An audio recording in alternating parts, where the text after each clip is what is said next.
Now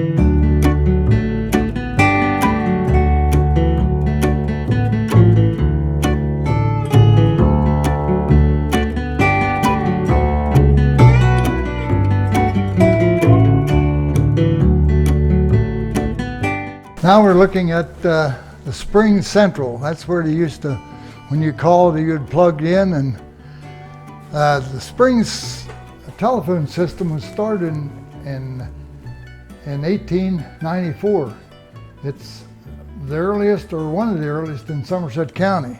It was started by some farmers, and they struck lines between their homes, and they had their own telephone system. Later it became known as the Springs Mutual Telephone Company. There were many trains donated by Kennard Miller. He came back to the area from Elizabeth, Pennsylvania, and he used to collect so many different toys, and he donated all those things to the Springs Museum.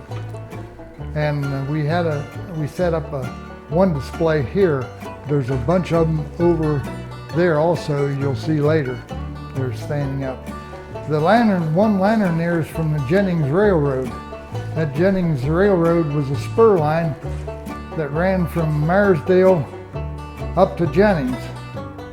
They took all the timber out from Jennings, and it was put into West Salisbury to haul the coal out of that area.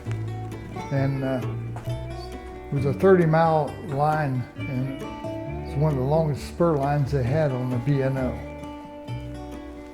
Here we're showing the Benedict Miller spinning wheel, and you're going to see 3 generations of Miller spinning wheels. Benedict Miller had a regular factory just across the way from us, there on his farm, and they had people in there working, making Elias they said was the best at turning out the spindles. So that was his job. He did all the spindle work. But this was made in the early 1800s. It's the earliest known that we can date spinning wheel in Somerset County.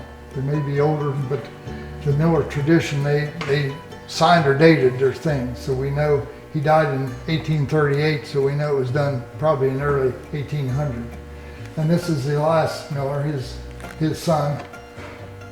And on the other side, we'll see a trolley wheel or a spinning jenny that Joel B. Miller made, and a box loom that Joel J. Miller, his son, made. And there you'll see the reel from Nancy Hanks' home that we talked about downstairs. And that also came from the Nancy Hanks home, Abraham Lincoln's mother.